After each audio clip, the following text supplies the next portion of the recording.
kwento naman kung paano mo naging friend si Angelica tsaka si Yas. Okay, si Angelica,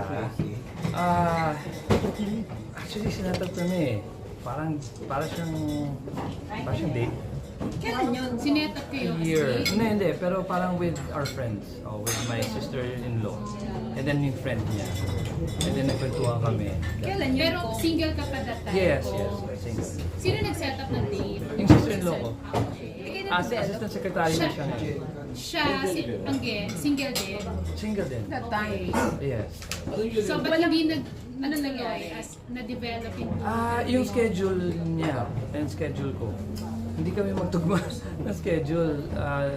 I think birthday niya, I was supposed to also go with her. I think she went out of town. And during that time, parang nahiya na ako i-pursue dahil twice ko na kasi na na hindi ko na napunta. Oh. Paano? Sayang daw Ay, ngayon single ulit siya. Single siya ngayon. Wala kang Naghahanap na siya. i-pursue. Now, nawala siya, na single siya, parang naghahanap siya ng Hindi, boyfriend. politics. Pinagdadaanan. Focusing on work, on politics. Siyempre, lapit na, 1 month na lang. So, hindi pwedeng gano'n, ma-lose. So, after election, di ba? Baka Pero wala kayong panghinayang.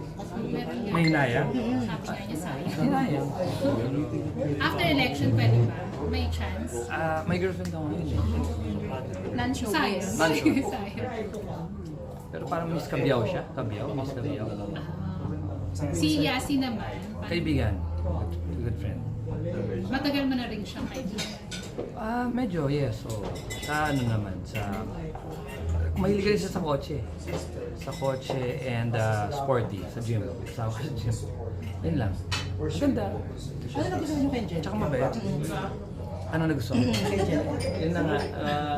Set up mo siya. Parang ayaw ni Melba. Parang ayaw. Bakit? Basta makapagano siya. Hindi, like I said, siya, timeless. Di ba? Timeless beauty. Sabi mo ngayon, tumatanda ba siya? Hindi siya tumatanda eh. Napakaganda. Tapos iba yung face niya from before and then now, nagpaputo siyang book, iba na naman. So, wala na kayong contact? Ano kayo? Mag-date kayo? Anong yun? Naku, sabihin, baka hindi naman date. Parang in-invite lang with, parang sineset up. Parang sinet up. Blind. Ilang beses yun? Once lang. So, Si Jaiho, kailan si Jaiho? Jaiho. Yeah, nandun si Jaiho nun. So, may Bestie communication yun, pa kayo after that? Wala. Yes, we still talk. Si Jayo pa lang. And now, meron pa rin communication. Nakita kami sa Tipsy Pig. Kailan Parang owner yata siya, part owner. Or, Dito yung bago. Sa QC, oh. QC, Nakita kami doon. Hindi siya pinagsasalasan ng girlfriend. No naman. After this interview,